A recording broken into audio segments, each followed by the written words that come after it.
Yeah, great to be here and see the familiar faces and folks I don't know. Thank you so much for coming out. It's really, as Nikki, as you were talking, it's touching to me to be here. And there we go. Thank you, Jean. And just to see humans and get to interact in this way with humans. I haven't gotten to do this in years, and so it's just lovely. Yeah. So I'm going to talk a little bit about myself for a moment and just introduce myself. So, my name's Nando Raynolds, and I've been working in the Valley as a licensed professional counselor for 30-some years, and I work with couples a lot and with individuals, and I also teach movement. So I teach Tai Chi and Qigong. And these days, the past couple of years, I've been doing that online and teaching Qigong online and meditation and breath work as well. And so it's been an interesting trip, these last couple of years. So I've been doing my psychotherapy business online, which is, an adjustment, right? People that I haven't met, I've gotten to work with Barbara for a couple of years, isn't it? You've been coming to my classes and we've never met in person, and it's like, wow. It's really, anyway, very cool to be here. I'm really happy to be presenting. So let's see, anything else? Oh, and then the work that we're going to be doing tonight is based on this workbook, Transforming Your Inner Critic into an Inner Coach. And I'm just going to pass a copy around. Feel free to, take a look at it as we're talking.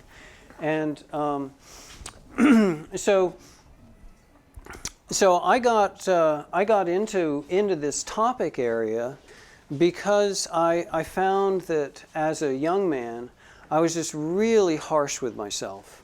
So I had a perfectionistic streak. I still have a perfectionistic streak, and as a consequence, I was constantly finding these ways that I'm not perfect, and they would totally bum me out.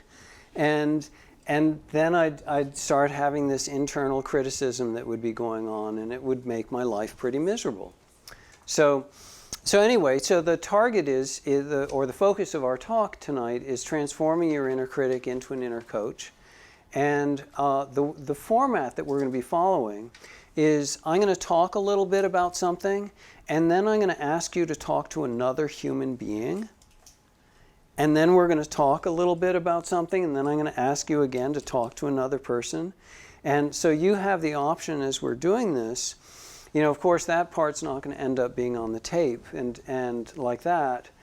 So we'll have I'm sorry, I'm going to leave you with a little bit of an editing problem there but I'm sure that you'll all be able to handle that.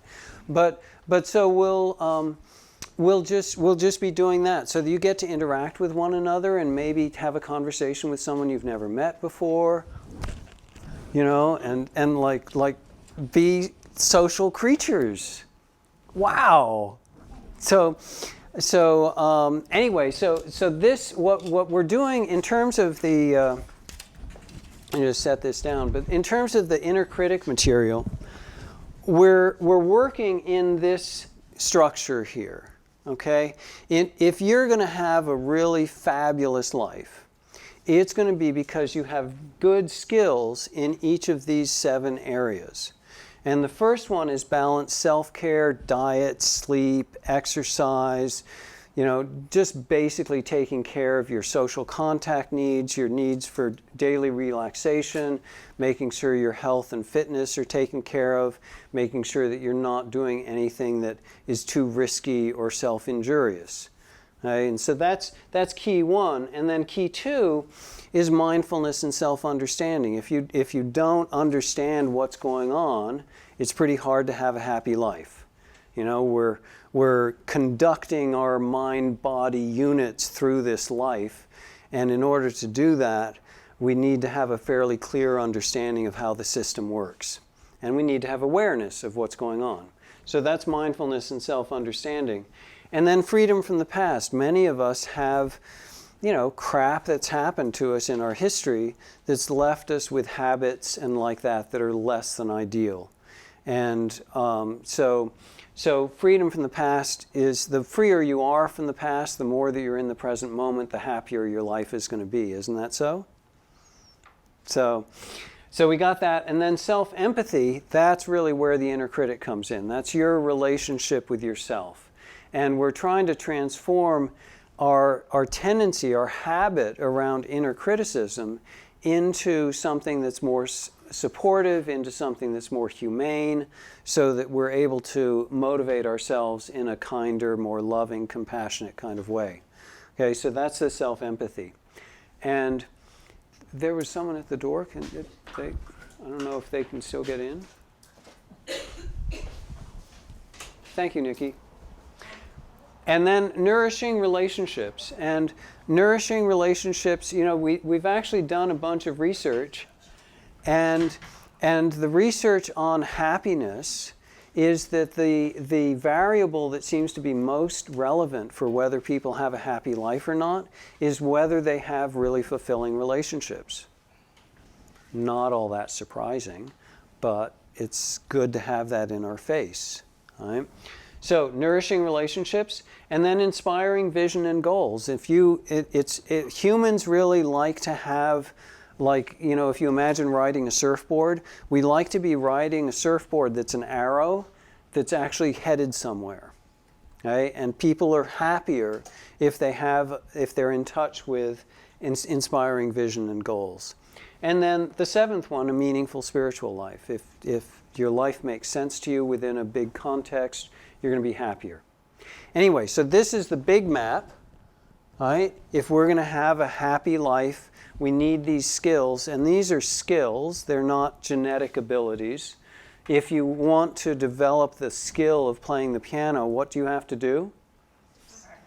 Like, how do we get to Carnegie Hall, right? Practice.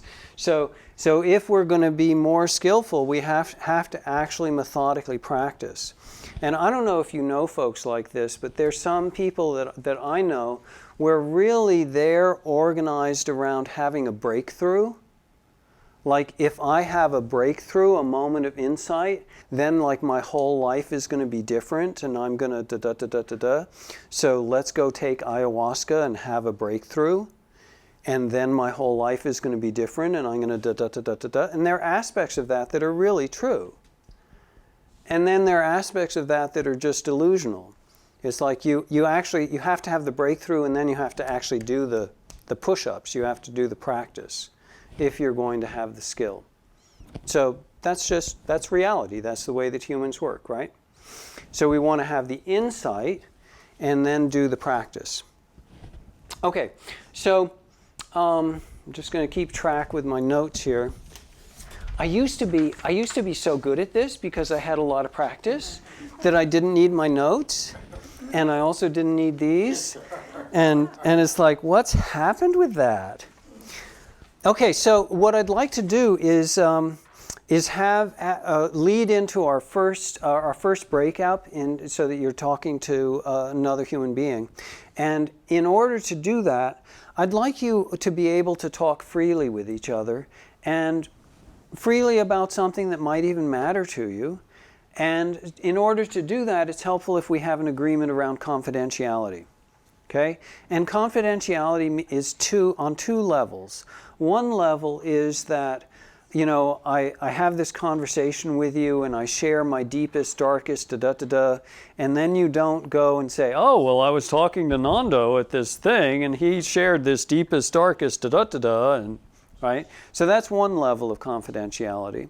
The other level of confidentiality is that just because I talked with you freely and openly about my deepest, darkest, da-da-da-da, doesn't mean that you have permission to come up to me in the grocery store and say, hey, how are you doing with that deepest, darkest thing?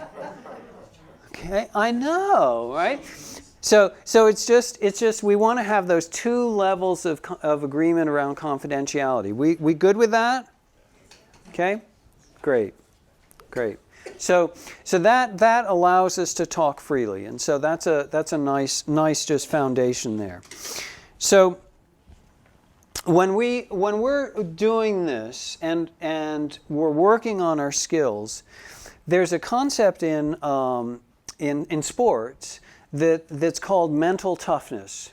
Some of you have run into that term, and if you think about, like, if you're an Olympic athlete, mental toughness is the ability to not get discouraged when you don't get the gold medal. Right? It's like, oh, maybe I'll get the gold medal next time. Maybe I got the silver medal. Maybe I got the bronze. Maybe I didn't place. But like, to be able to persevere with your intention and your goals, even though life doesn't go perfectly for you. Okay, so that's mental toughness and perseverance. And it's based a lot on this material, right? And so you can notice, like, my mental toughness deteriorates if my diet is not good, if my exercise pattern is not good, if my sleep is off. Right? Really simple, key one interventions there. Okay? So we're trying to cultivate a certain amount of mental toughness to be able to maintain my morale, because life, unfortunately, is not always going to go my way. Right? So I'm trying, and in order to do that, one of the ways that I think about the way human beings are organized is I think of myself as having an internal team. So I look like Nando in the mirror, but actually I've got a lot of different sub-personalities going on, right?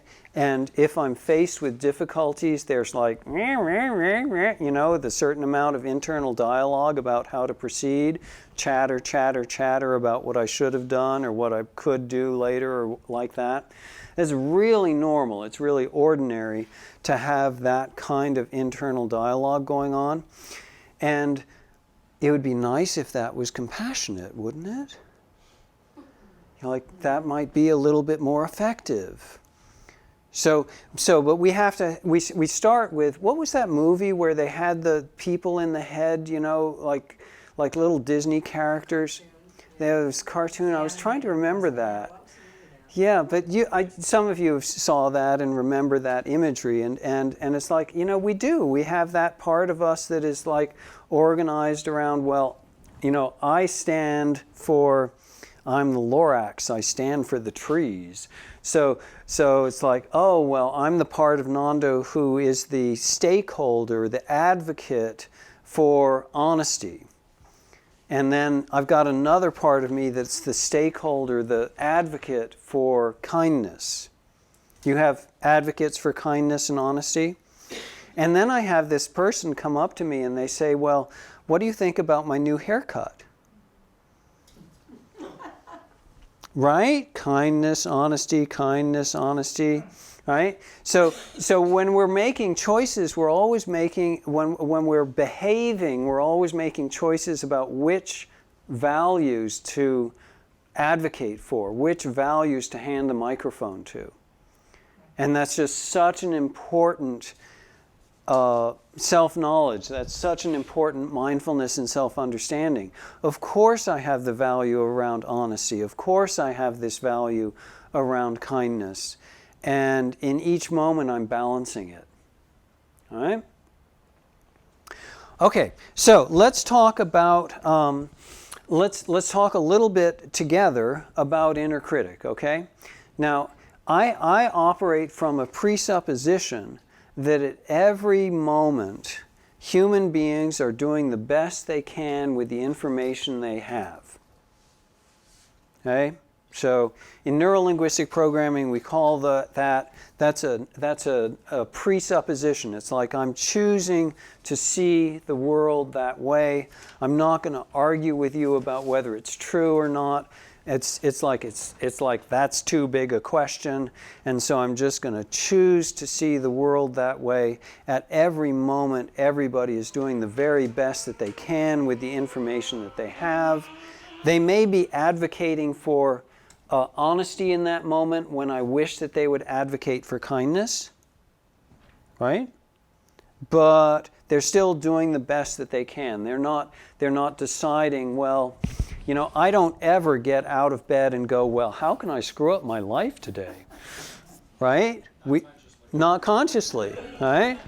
Sometimes my behavior with 20/20 hindsight, I look at it and I go, wow, Nando, you said that? You know, but that's 20/20 hindsight. At that moment that I actually said whatever I said, I thought that was going to be a good thing. I didn't say that thing because I thought it was going to bomb. Okay, and that's a really important presupposition. And when we start criticizing ourselves, we are fundamentally going against that presupposition. Do you see that? Okay. So what I'd like to invite you to do is to talk in pairs or maybe with 3 people, and just talk with one another about, like, how does this inner critic show up for you? What's interesting to you about this? How is this relevant? And share a little bit about how this shows up in your life. When I buy it, right, the inner critic is going, rah, rah, rah, rah, and I think it's true. It brings my shame up, doesn't it? Yeah. And shame is isolating. Shame is like, you know, I don't want you to see me. I'm going to hide. And it's so difficult that way. And many of you have probably had the experience of, you know, you know how people talk about having anxiety attacks, right? Well, we can have a shame attack, right? And it's the same kind of like, oh, instead of anxiety, a dump truck of anxiety falling on my head, a dump truck of shame falls on my head. And when we're in the middle of that kind of shame attack, the last thing we want to do is talk to another person. But if we do, if circumstances set up so that we actually communicate with someone else, shame can't live in the light. So if we say to someone, hey, you know, XYZ is happening and I'm feeling really ashamed of it, and I'm really having a hard time being self-compassionate, what's the other person going to say? Oh, yeah, you should feel like crap. You're just a terrible person. They're not going to say that, right? They're going to say, oh, beloved, hey, you know, that's, you know, you're being hard on yourself. Chill out a little bit. Soften up, right? So shame can't live in a social environment where you're with other humans who are compassionate and kind. Okay? It certainly can live in a social environment where everybody's jumping down your throat, but hopefully that's not your social environment these days. It was when I was younger. All right? So many of us grew up in that sort of atmosphere, but hopefully that's not the atmosphere that you're in anymore. So as we're working with the inner critic, we have a, you know, I've got my presupposition that at every moment I'm doing the very best that I can with the information that I have, okay? And I also have the presupposition that the inner critic is included in that, right? So when I'm self-critical, I'm actually doing the best that I can. And so that means there's a positive intention for the inner critic. The inner critic is actually trying to contribute to my life and my well-being. And what do you, like, when you think about that, what's the inner critic trying to do for you? And it's trying to protect you. Okay? What else? So here you've got this inner critic. It's trying to protect you. Motivate you. It's trying to motivate you. It's trying to get you to excel, right? To perform at a high level. Right? So the inner critic, the intention underlying the inner critic, what I'm saying, the intention underlying the inner critic is positive. It's actually trying to help your life. It's trying to keep you safe. It's trying to motivate you and to help your performance be really up to par. Okay? So even when I'm in my perfectionistic trip, my inner critic is still, it's trying to motivate me to excel. Okay? It's trying to motivate me to do my best. So, however, when did your inner critic learn that this was the way to motivate you? Like, how old do you suppose you were when you first developed the ability to look over your own shoulder and see whether you were performing in a way that you wouldn't get attacked, protecting you, or performing in a way that you were satisfied, wanting you to perform at a high level, or motivating you, whether you had sufficient drive. How old do you suppose you were when you first had? We have a vote for 2. Do I hear another vote? We got a vote for 2. We got a vote for 6. We got anyone else here? 4. Okay, pretty young. Okay, and Pamela, you were talking about how these they're like in your parents' voice. Okay? And very often the inner critic is in a parental kind of voice. And it's a tape recording of things that you might have heard actually growing up. Some of us had the misfortune of growing up with parents who were really deeply critical. And so that lends themselves to having that sort of tape recording. Or it could be your own voice. That's worthy of paying attention to. Where exactly that is, how you experience that. Actually, some people, if you think about the way that we experience thought, we think about, or we talk about, like, I'm having this thought, as if we all think the same way. Whereas actually, there's some people who think in very visual language. All right? They're just visualizing. There are other people who think in a very auditory language. They're talking to themselves inside. And there are other people who think more kinesthetically. It's about tension patterns and sensations and feelings and like that. Okay? And of course, we do all three, right? But when your inner critic comes up, some people, they experience their inner critic as literally a voice. Blah, blah, blah, blah. You dumb, blah, blah. Okay? Some kind of nastiness. There are other people where they see images of themselves starving under a highway bridge or whatever it is, right? And there are other people that just feel like crap. Okay? And of course, we all do all three of those to some degree. But you probably have your forte. Right?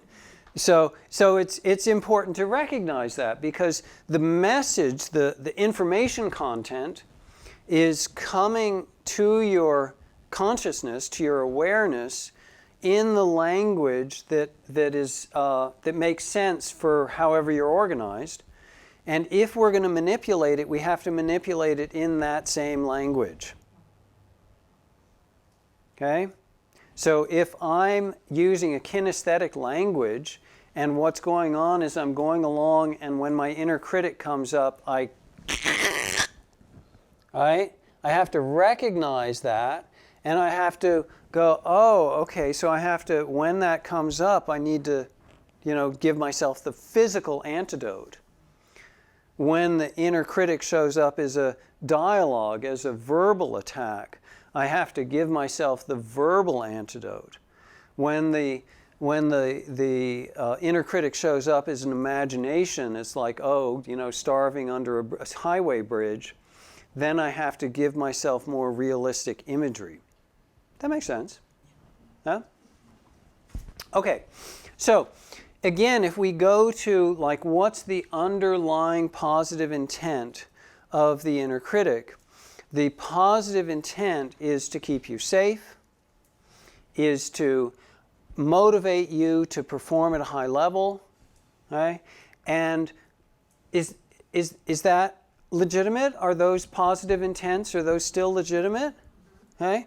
So if I could surgically remove the part of me that that had that positive intent, that would be a bad thing. I actually want to be motivated. I want to perform at a high level. I want to stay safe. I want to behave in a way that's appropriate for the social context in which I find myself. Okay? So the positive intent, what I'm saying is the positive intent is totally legitimate. But the methodology is childlike. What do you think? You with me? Yes. Okay? So like, again, if you think about your internal team, what we're saying is that, the inner critic is 6, 2, 4, that kind of age range. Elementary school for sure. Okay? And the inner critic is using methodology that makes sense from an elementary school perspective. Okay? I think about this in terms of motivation 1.0 and motivation 2.0.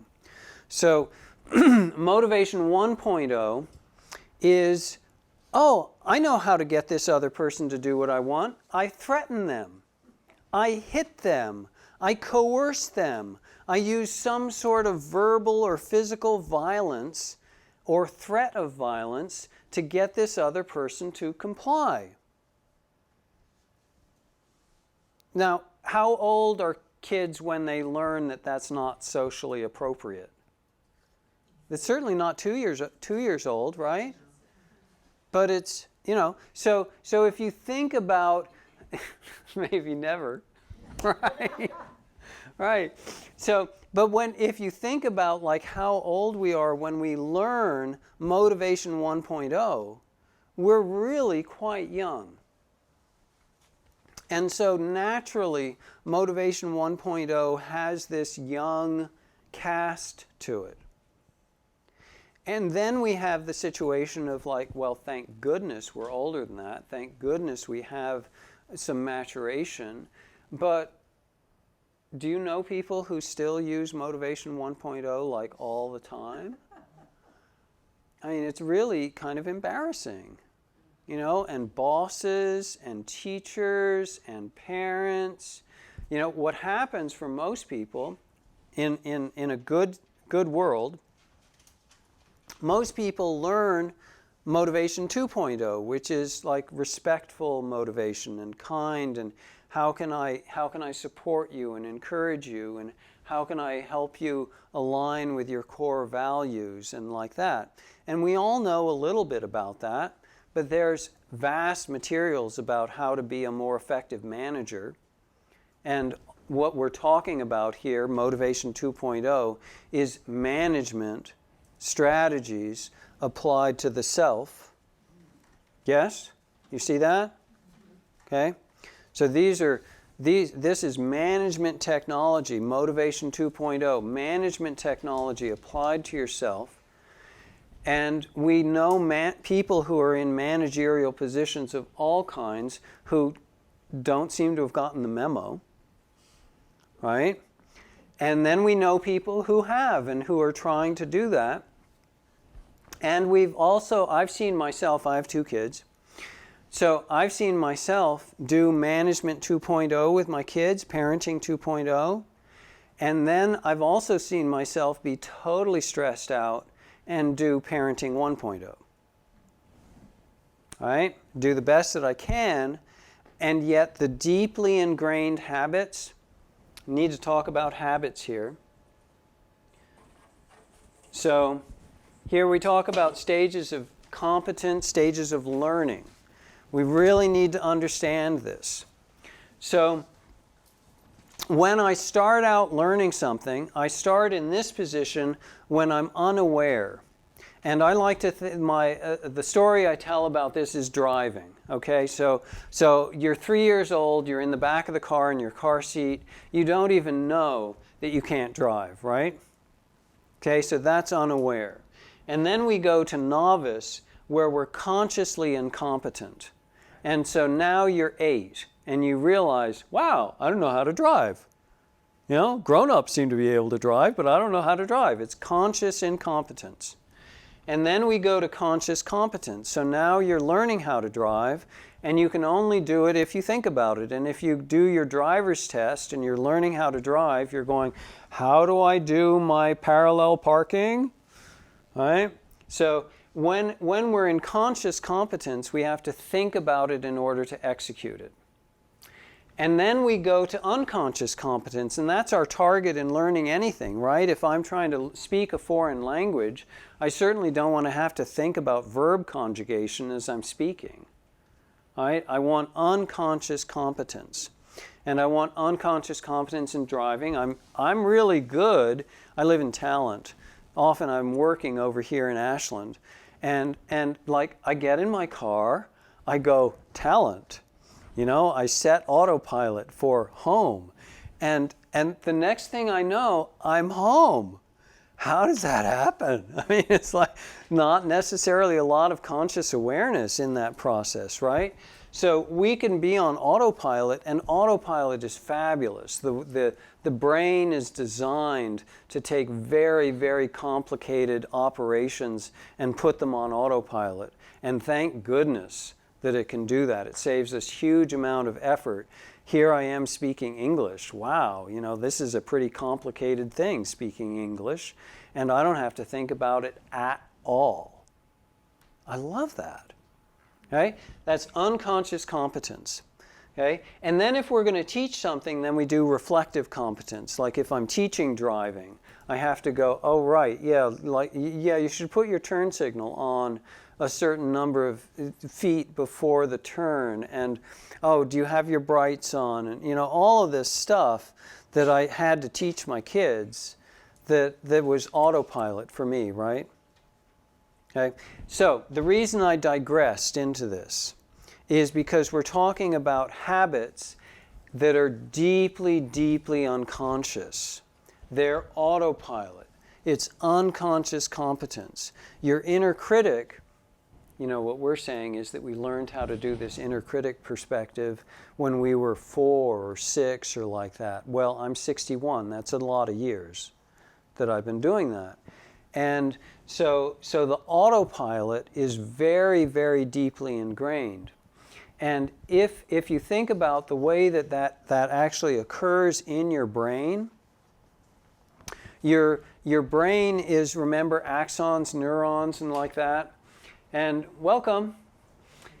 So the way that we think when we're on autopilot is we think on very well-established pathways in the brain. And these pathways, they're myelinated. And myelin is this fatty sheath.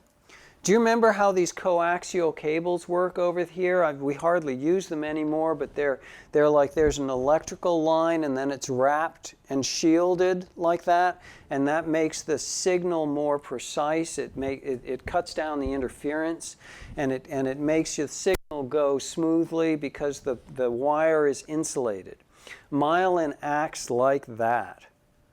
Okay? So we have myelinated sheaths around the axons and neurons around the axons that allow the messages in our brains that are deeply habitual to travel quickly and with high fidelity.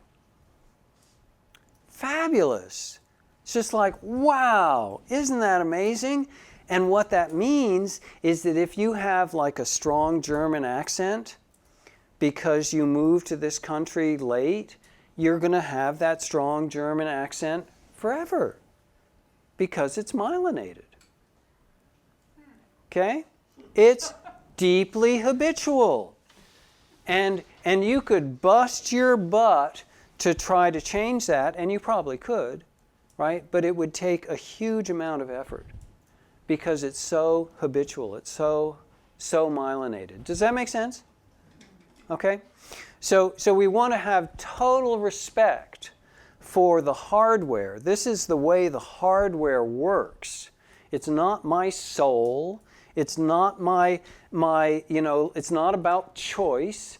It's about oh, right, I spent 20 years developing this habit, and so therefore it's hard to change. Right? If you think about like habits as a groove, in order to do something different, you have to make an equally or deeper groove. Okay? Now, anyone here ever changed a habit? Well, of course. Okay? So we've changed all sorts of habits. We've upgraded all sorts of things over the course of our lives. And how have we done that? Practice. Dang, it's that word again. Okay? So it's like, okay, not only how do you get to Carnegie Hall, but how do you get to new habits is practice, practice, practice, practice, because we have to deepen the groove. Okay? Now, I don't know if this has ever happened for you, but there have been times in my life where I've decided, you know, I'm going to change. I'm going to change that habit. I'm going to turn over a new leaf. I've got my New Year's resolution right here. I've got, you know, whatever it is. My diet henceforth is going to be this. My exercise pattern is I'm going to get up at 6:30 in the morning and I'm going to... It's pretty hard to change that stuff. Okay? And that's not because your soul is rotten. Okay? It's because of the hardware. So that's so important. You know, if we're going to really go, oh, okay, every behavior has a positive intention. I always do the best I can with the information that I have. If I'm going to have that attitude, I have to have that attitude within a context of respecting the power of habit. Because there very often are these situations where I go on autopilot and I'm doing something with a high level of efficiency, and then I realize that I didn't behave in a way that's consistent with my current values. That ever happened to you? Okay. And I didn't behave in a manner that was consistent with my current values because I was on autopilot. I wasn't making the choice in the present. I was making the choice on autopilot from a decision that I made 10 years ago, 20 years ago, maybe 50 years ago. All right? That's kind of sobering. All right? Do you all know the notion of being triggered? Encountered that? Okay. So here I am. I'm going along. I'm in my right mind. Okay, and then something happens, and I find myself behaving on autopilot in a way that is just like, Nando. All right. So I am really, really blessed. My wife and I are about to celebrate our 35th wedding anniversary. We've been together like for more than 40 years. We got together when I was 21. It's like, oh my gosh, I'm so fortunate. And we like each other. I mean, this is just so cool. Now, I had 3 older sisters. And my 3 older sisters were, I know this is going to be shocking, but they weren't always nice to me. Okay? And so I can be going along, even today, I can be going along and my wife can do or say something. And I think, she's got horns. She's one of my sisters. She's out to humiliate me. Her target is to somehow trash Nando. That's not what she's doing, right? That is absolutely not what my wife is trying to do.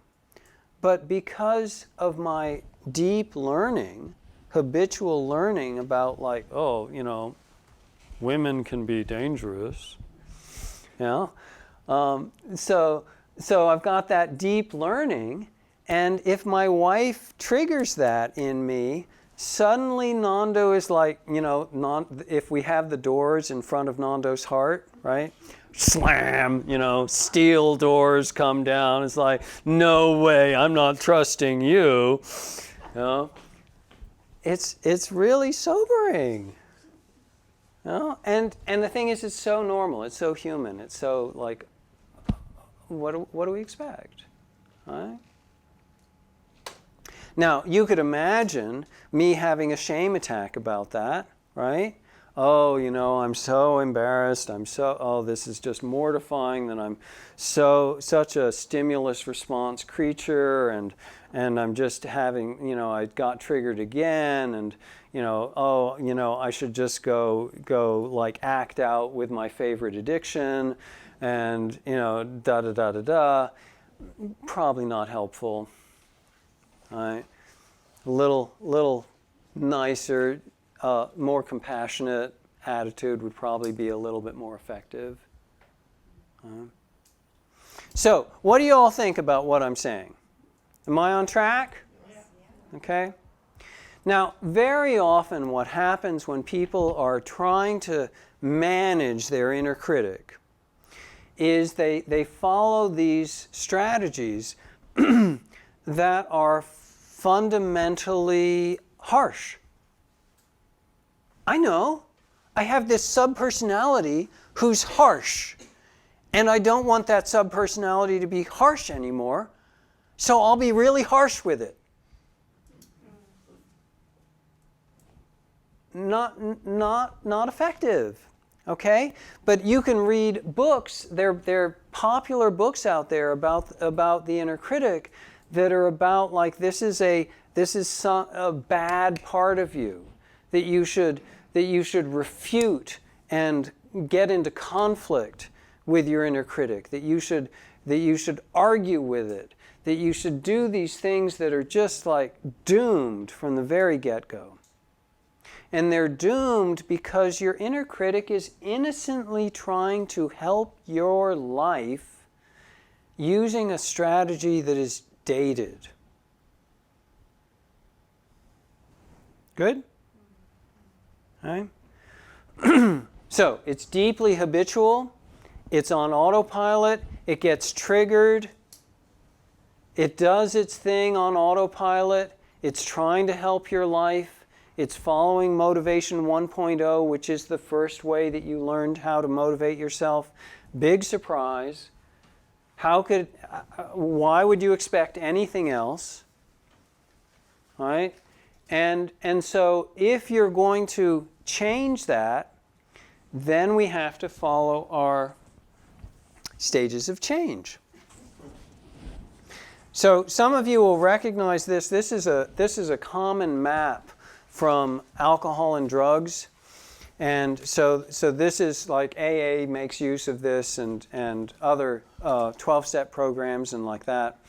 So the stages of change go from pre-contemplation, which is where you don't even realize that there's something you want to change, to contemplation, where you're thinking about, well, gosh, maybe I should change this inner critic. Maybe it would be a good idea for me to motivate myself with a little bit more self-compassion.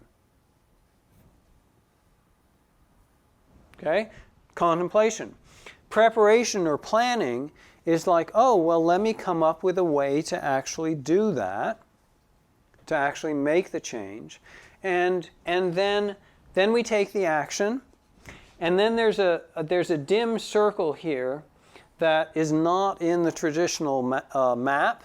And this circle here is called relapse. Okay? And so, and it's really, it's lapse. Okay? So here I am, I decide that I'm going to change, I start taking that action, and then I have a lapse. There's the saying, you get bucked off the horse, get right back on, right? Okay? So the lapse is you're trying to make the change, you get bucked off the horse. It's a lapse if you get right back on. Okay? So when we make a change, we want to anticipate that we're going to get bucked off. So here I am, I decide, okay, I'm going to exercise more, I'm going to get up at 6:30, I'm going to change my diet, I'm going to and then I have a lapse, I sleep in, or I eat that chocolate cake, or whatever it is. And then if I'm going to make it a lapse, then I get right back on. The other alternative is to lie there in the dirt with dust in your mouth because you just got bucked off the horse and just go, oh, I'm never going to learn how to ride that horse. I'm never gonna. Right? You have a shame attack. You have a loss of faith, a loss of hope, and you just go, oh, well, the only way that I can manage the pain of my shame here is by turning to my favorite addiction. And that turns into a relapse. Familiar? Okay. So again, we want to be like, oh, well, that's just structural, right? That's just the way this works. It's not like, oh, my soul is rotten. It's, oh, that's the way that change works. Is we go from pre-contemplation to contemplation to planning to taking action. We have these lapses. If we're skillful, we are prepared for the lapses. We anticipate lapses. We expect that that's going to be happening. It's a one day at a time kind of thing. And we get back on the horse and do the maintenance. Okay? I want to talk a little bit more about habit. So habit is, I can use the whiteboard. So habit has a chain. They talk about habits having chain. And so we start out with the stimulus. And then we have whatever the habit is. And then we have the reward. Familiar with that? There have been some great books out these past several years. Started about 5 years ago, where people were talking very intelligently about habits. And so there's some good books out there. One of the things I love about our internet age is that I can find titles of books and then I can find summaries. So I can find that title of, Duhigg's Power of Habit, and I can read a summary, and I don't have to read the whole book, and I can go, oh, there's that book, Atomic Habits, and I can read the summary, and I don't have to read the whole book, and if I get real excited about the book, then I can listen to it on audio. I love it, So anyway, stimulus, habit, reward, okay? So we have a stimulus, and so with the inner critic, the stimulus is, I feel dissatisfied with my performance. Fair? Okay, I'm going along in my life, I have 20/20 hindsight, I feel dissatisfied with my performance. The habit is to use motivation 1.0, to use some sort of internal negativity or internal harshness. And the reward that I'm seeking is that I perform better in the future. True? Okay? Doesn't always work because this habit is so primitive. Okay? So the inner critic is just such a primitive intervention that it doesn't always work, but sometimes it does. And it's worked enough so that most people still have a whole bunch of that running in their system. So stimulus, habit, reward. If we're going to change, we don't change by changing the stimulus. We don't change by changing the reward. We change by changing the habit. Okay? And so that's really important to recognize. So, like if your stimulus, let's say it's diet. Okay? Let's say your stimulus is, I'm hungry. And the habit is, oh, I'm hungry before bed. I'll pick on Nando. Okay. Stimulus is, I'm hungry before bed. Habit is, I know, I'll have a piece of toast. The reward is, I'm no longer hungry. And so everything's good. But, you know, like 365 pieces of toast over the course of the year, that's a lot of toast. Okay? And so we could like change that habit by going, hey, you know, intermittent fasting, really good for you and promotes longevity and like that. How about just going to bed and tolerating a little bit of hunger? Let's just breathe and be kind to yourself. So I replace this, instead of that eating that piece of toast, I have a little drink of water and I say, oh, beloved, you know, I know that this is really ultimately going to be in your best interest. And the little hungry younger subpersonality goes, okay, Dad. Right? So I'm working on that. But that's the pattern. Stimulus, habit, reward. Okay? And we're looking for a way to change that so that we can keep upgrading our habits, keep upgrading our habits.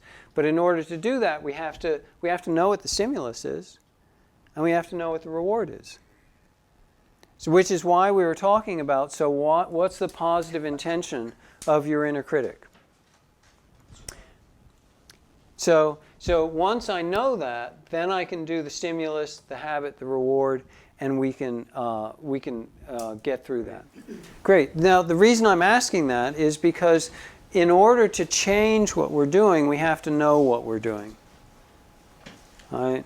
And so I'm having an internal dialogue, and perhaps before, perhaps after, perhaps at the same time, I'm feeling like running away. All right? And so then we go, oh, okay, so here's the stimulus. You're getting frustrated and you're speaking up about it.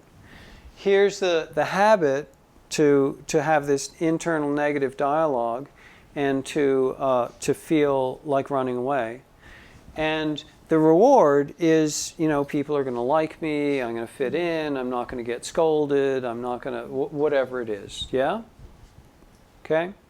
And so we need to articulate what a more, what a habit that we would admire would be. Okay? So when the inner critic shows up, we have and I'll just take it from here. You can go ahead and sit down if you want. But when we have that inner critic showing up in that way, it's trying to modify our behavior. Yes, okay, and it's saying in that situation, it's saying, hey, we grew up in an environment where getting pissed off like this was dangerous and illegal, and doing that is not okay. And then also more mature parts saying, gosh, you know, did I handle that well? You know, do I approve of the way that I express my anger? You know, concerns like that. Yes? Okay? And we want to hear that stuff. So this is the thing. It's like when my inner critic comes up, there's usually a kernel of validity to what my inner critic is saying. So in this situation, your inner critic, the kernel of validity is, hey, Pamela, I'm a little concerned about how you expressed yourself there. Was that consistent with our values? Is there any repair that we need to do? Is there, yeah? And that's a good thing.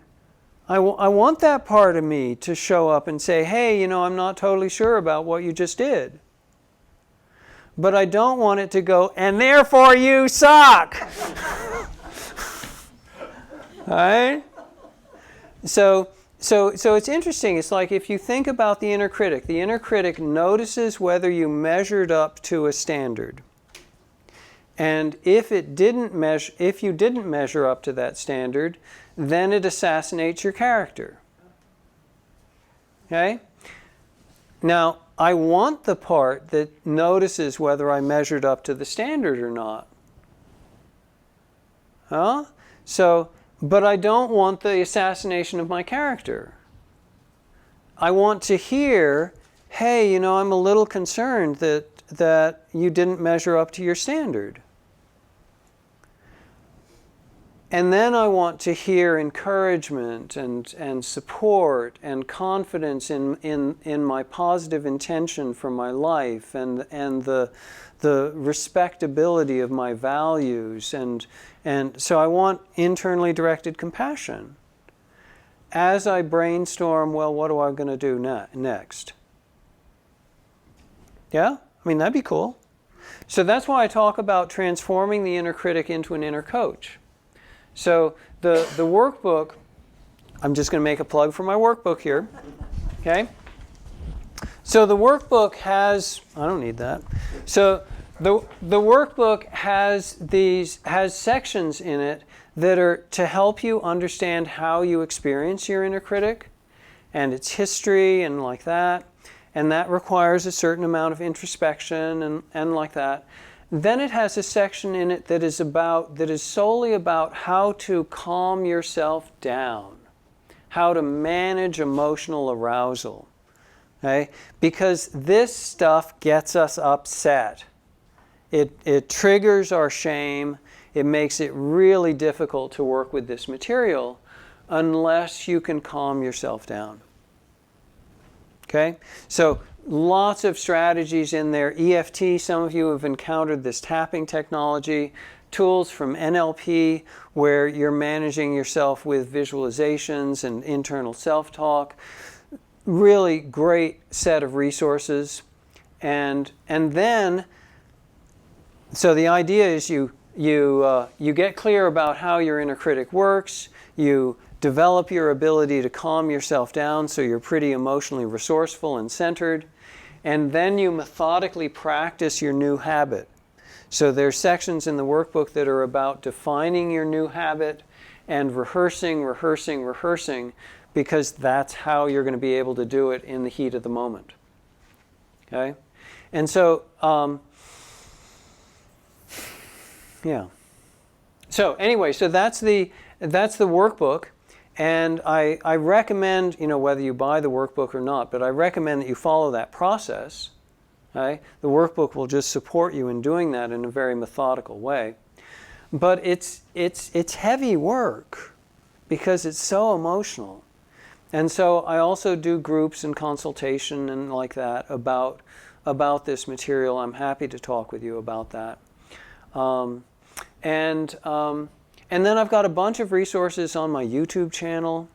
So you can go to my YouTube channel, which oddly enough is Nando Raynolds at YouTube. It's like, Well, it's with an A. Yeah, it is with an A, but it's like Nando. Even if you do Nando Reynolds, you'll probably find it. So it's like one of the nice things about this valley is if you ever want to find me, all you have to do is Google Nando and, Ashland, Oregon, or Talent, and it's like I show up pretty quick. Anyway, so those resources, I want to support you. I mean, you're here, it must be because you're interested in this topic. And so I want to support you in working on your skills in this way. And if there's any way that I can do that, I want to do that for you. Okay? So I'd like to take, again, a little partner conversation for a moment. And do this one on, again, I'm going to give you a little bit more time. I'm going to give you 4 minutes each, but in partners. And one person talking about a situation where their inner critic shows up. And then the two of you brainstorming about, well, if you were going to be more compassionate with yourself in that moment, compassionate with yourself around expressing anger, compassionate with yourself around, like missing the basket or whatever the goal was, So if you were going to be more compassionate with yourself, but still hold yourself to a high standard, how would you talk to yourself? What would the words be? What would the imagery be? What would like that? So think about this stuff. If you want to talk with me about it at some point, give me a call. Easy to find. I do have these workbooks over here. If you're interested, they're $24 each. They're available. I live here. I've got some business cards here. I'll go ahead and leave these business cards. You can pick that up. I also have a mailing list if you want to give me your email address on this, and I'll keep you posted on other events that may come to pass. So, anything else? Still doing the movement in the park? I do my movement classes online. So I'm teaching Qigong on Tuesday morning, 9 to 10 online. And I teach mindfulness and breathwork classes on Thursday at 9. And Zoom has worked amazingly well for that. So I've been really, I was kind of a Zoom doubter, 2 years ago. And now I'm a Zoom convert. So, and at one point I went to Moab, and I went to Baja, and I saw clients from Moab and Baja, on Zoom. That was just like that freedom was just fabulous to be able to do that. Anyway, okay, so we need to finish up for tonight. Thank you so much.